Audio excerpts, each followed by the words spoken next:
Great day everyone, I am Jane from Group 8 and we are going to discuss about the distribution channel or also called marketing channel. So channel of distribution. Let me first define them separately. So channel is a passageway, a means of access for a thing, a communication or an idea. So channel means ito yung nagiging way para matransport or malipat yung isang bagay sa kailangan niyang puntahan or sa kailangan niyang kalagyan. So, for example, you are transferring water sa bottle na may maliit na bunganga or opening. So, you need a funnel or yung tinatawag nating embudo sa Tagalog para malagyan siya ng water. So, ang nagsilbing channel dun sa example ko is yung funnel. The next is the distribution. Distribution is an activity of both selling and delivering products and services from manufacturer to customer. So, distribution, lagi naman natin siya naririnig. So, means pagdi-distribute ng product or service para ma-avail siya ng mga consumer or customer. And when we combine the two words, channel of distribution, ito yung mga organization. Pwede siyang maliit or malaking companies, production, manufacture, ganon, na nagiging way para mapunan yung mga needs and wants ng mga consumer. So, okay, ang next natin is important characteristics of channel. So, channel consists of organization. Channel management is continuous and requires continuous monitoring and reappraisal. Channels should have certain distribution objectives guiding their activities. Natin is the flows in marketing channels. Under these are the product flow, negotiation flow, ownership flow, information flow, and lastly, the promotion flow. So first, let us discuss what is product flow. So these are the movement of the physical product from the manufacturer through all the parties who take physical possession of the product until it reaches the ultimate consumer. So the product flow means from the manufacturer, kukunin siya, pwedeng ang kukuha ng product is direct seller, then from the direct seller, kukunin siya ng reseller, then bago siya mapunta sa consumer.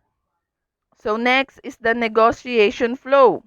Negotiation flow are the institution that are associated with the actual exchange process. So, negotiation flow represents the interplay of buying and selling function. So, between siya ng buyer and seller. So, may mangyayaring mutual exchange ng product and ng money. Next is the ownership flow. So, ownership flow is the movement of title through the channel. So, dito naman sa ownership flow, umiikot yung dito naman yung the transfer of title or ownership of products as they pass from one member to the next in a channel of distribution. Next natin is the information flow. So information flow are those individual who participates in the flow of information either up or down the channel. So information is the movement of information between people and the system. Efficient and secure information flows are a central factor in the performance of decision-making processes and communication. Next is the promotion flow. Promotion flow, advertising, personal selling, sales promotion, and public relations. So, makikita natin sa title niya pa lang na promotion flow. Nakapasok dito, pagpo-promote mo ng product. So, persuasive communication.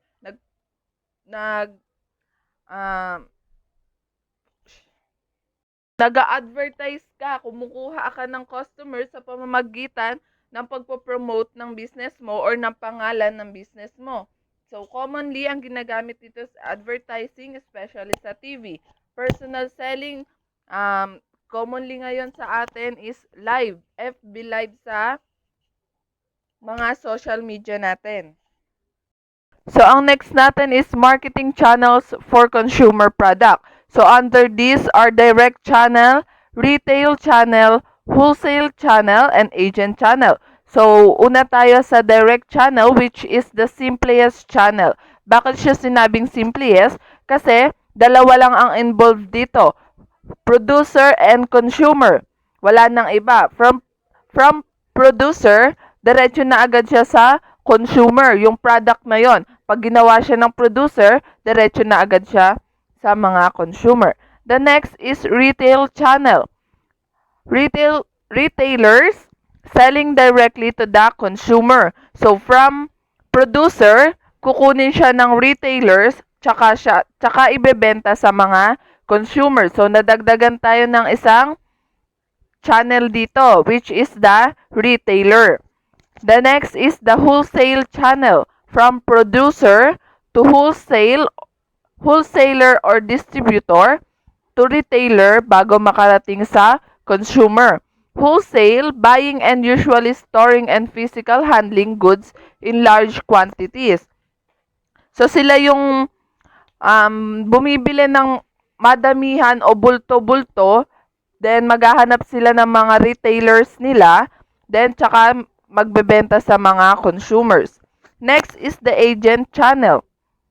So, agent channel, or what also called broker, bring buyers and sellers together and negotiate the terms of the transaction. Agents represent either the buyer or seller, usually on a permanent basis. Brokers bring parties together on a temporary basis. So, dito naman sa agent channel natin, from producer to agent broker, yung agent or broker yung maghahanap ng wholesaler or distributor para kumuha dun sa producer.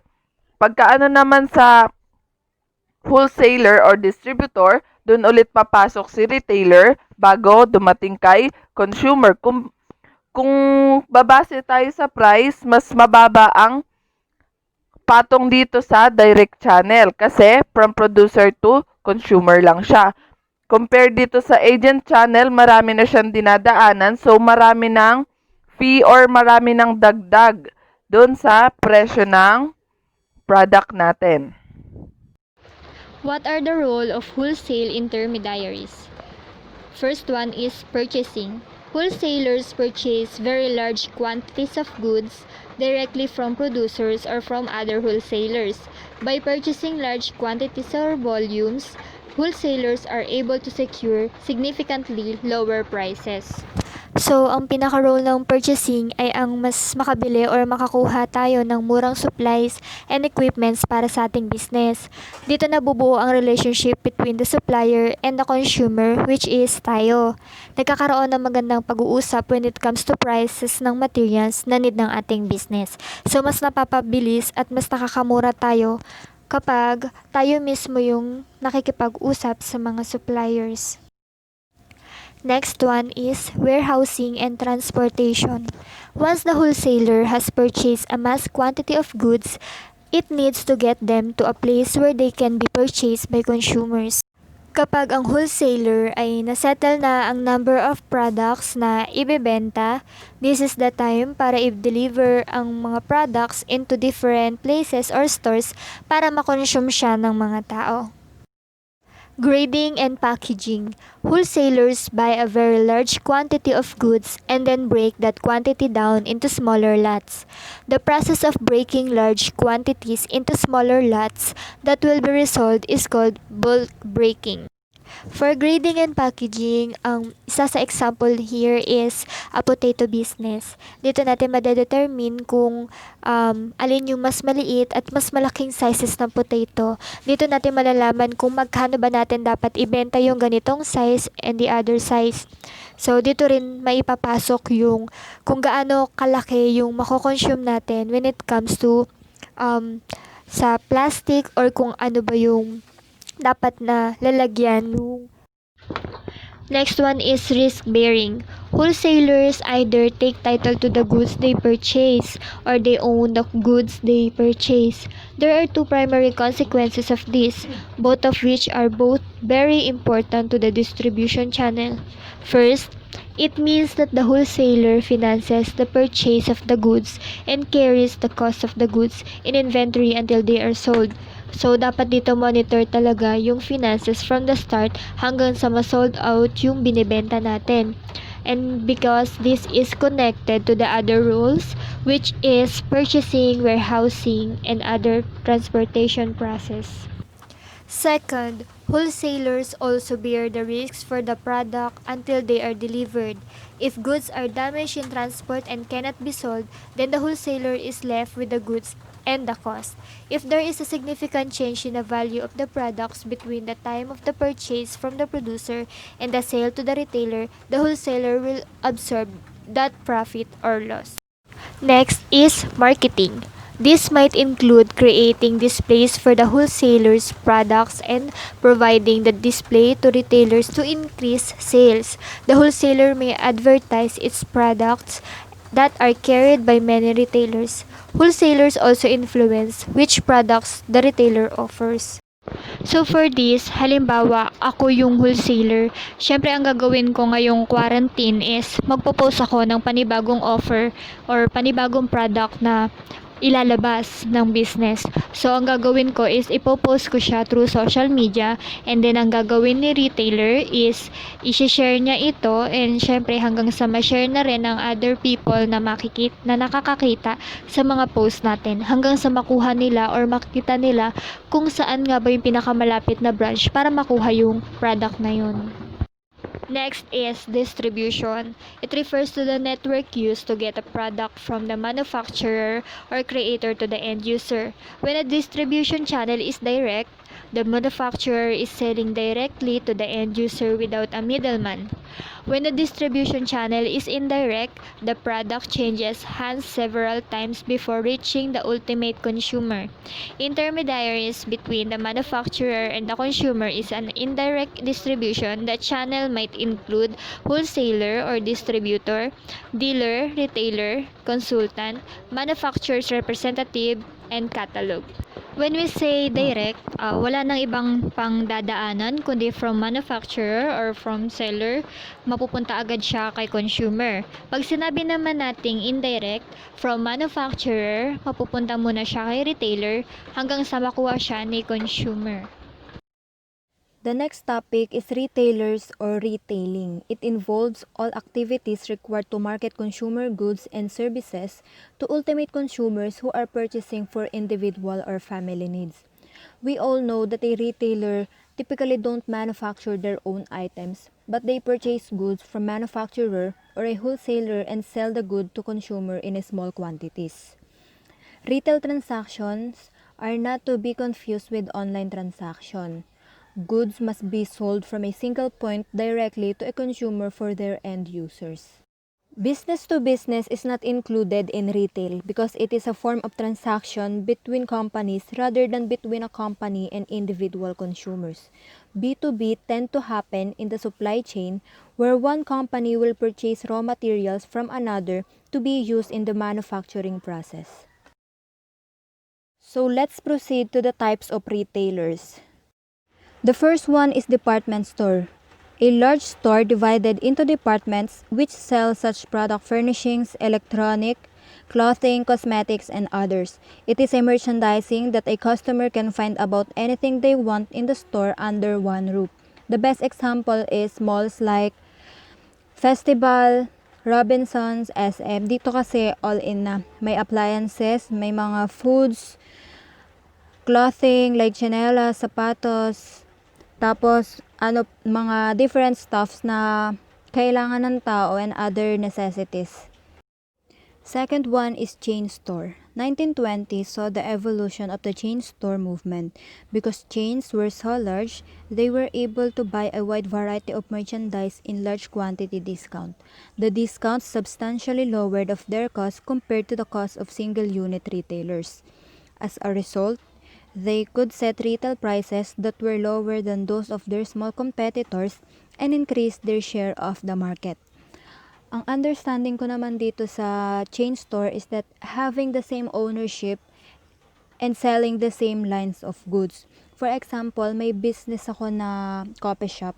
Hahanap ako ng isang supplier na pwede kong bilhan ng mga kakailanganin ko para makagawa ng product ko, which is coffee.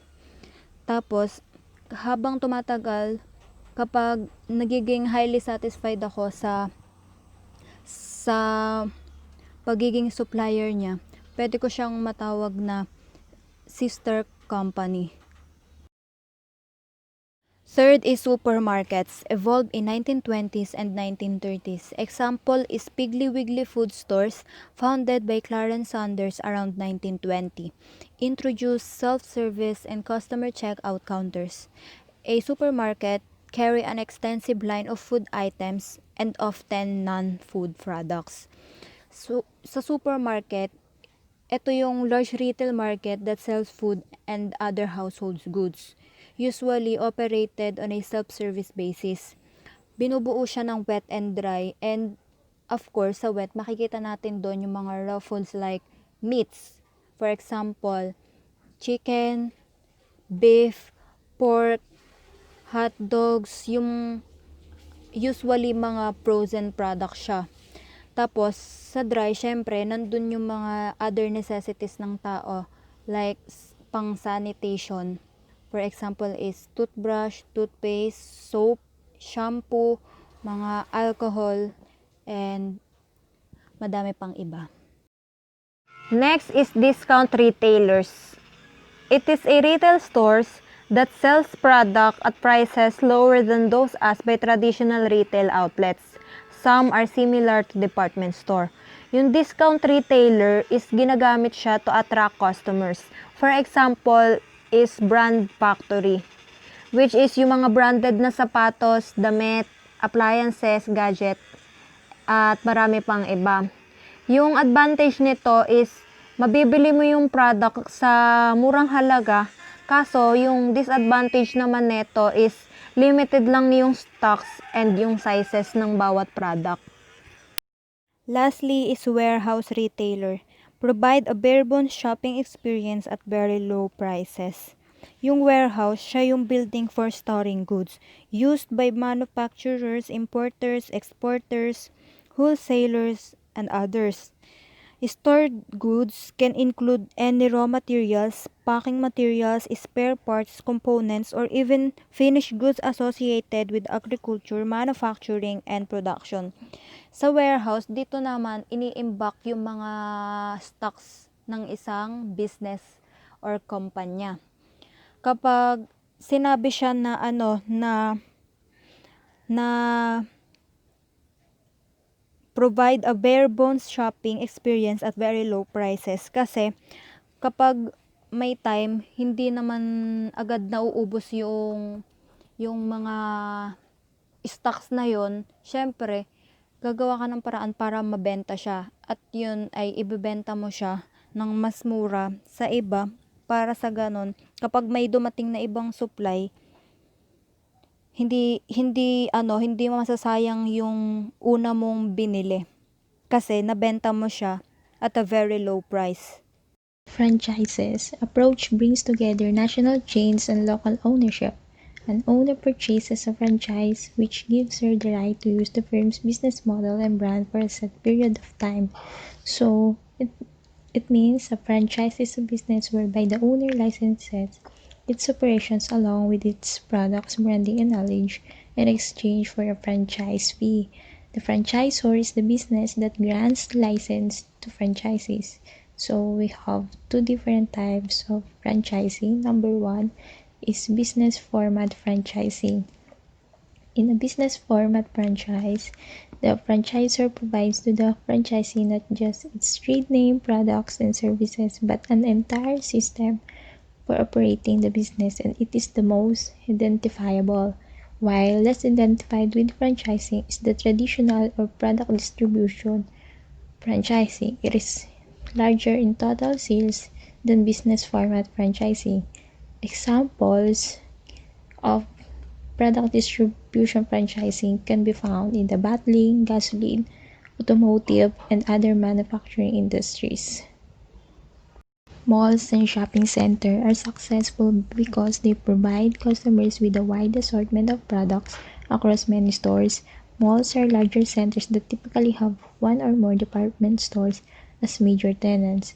For example, here in the Philippines, we have SM MOA, SM Mega Mall, SM North EDSA. So, yung mga customers, hindi na sila lalayo kasi pwede na silang pumuntang mall or any shopping center kasi nandun na lahat.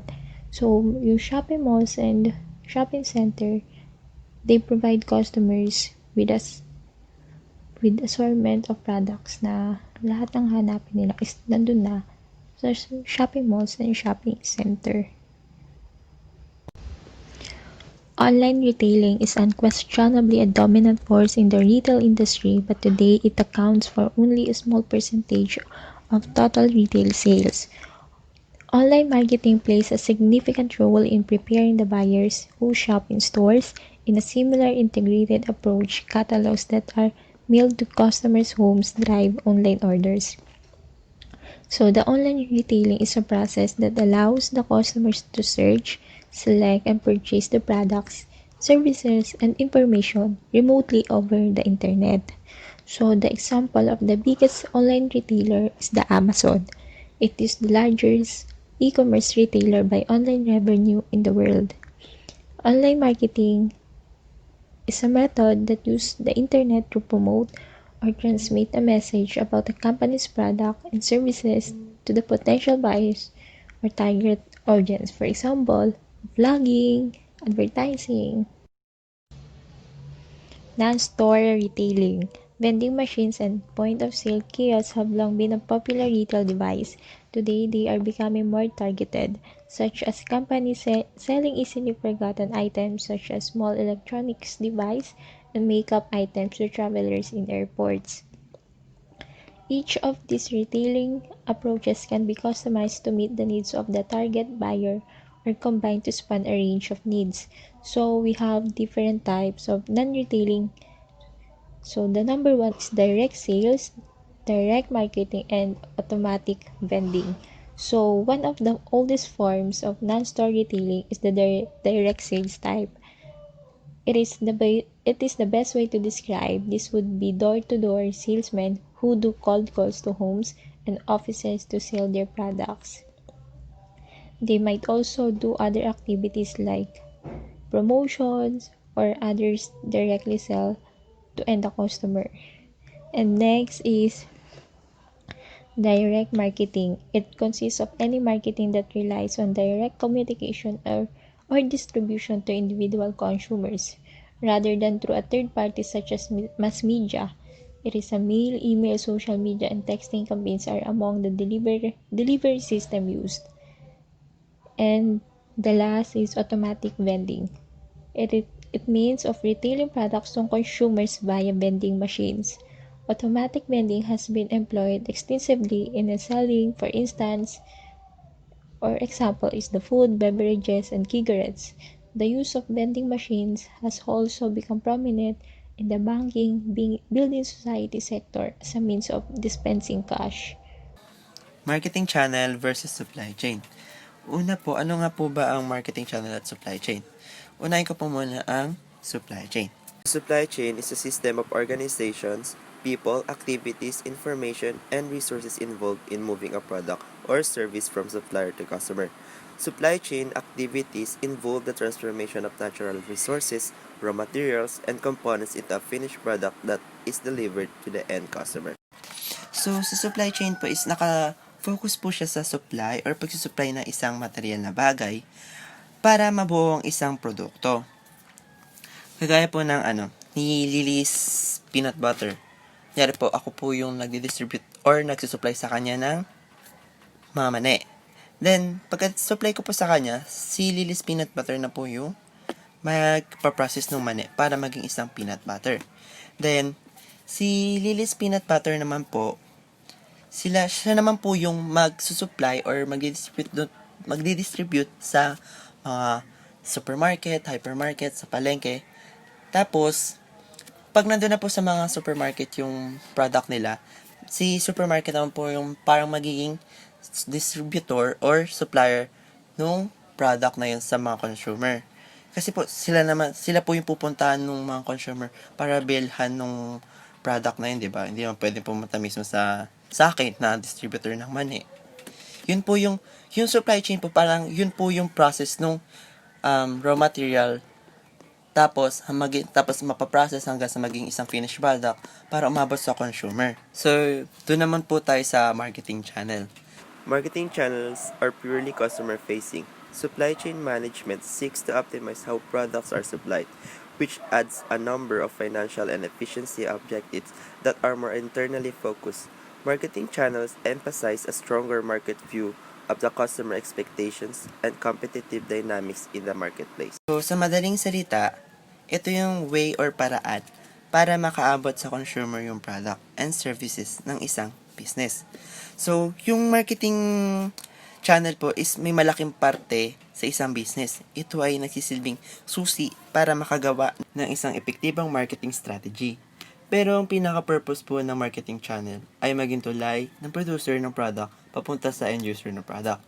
Kahit na napakalayo ng producer at ng end user sa isa't isa, kailangan pa rin nila itong ma-distribute or ma-supply. Yun lamang po. Maraming salamat!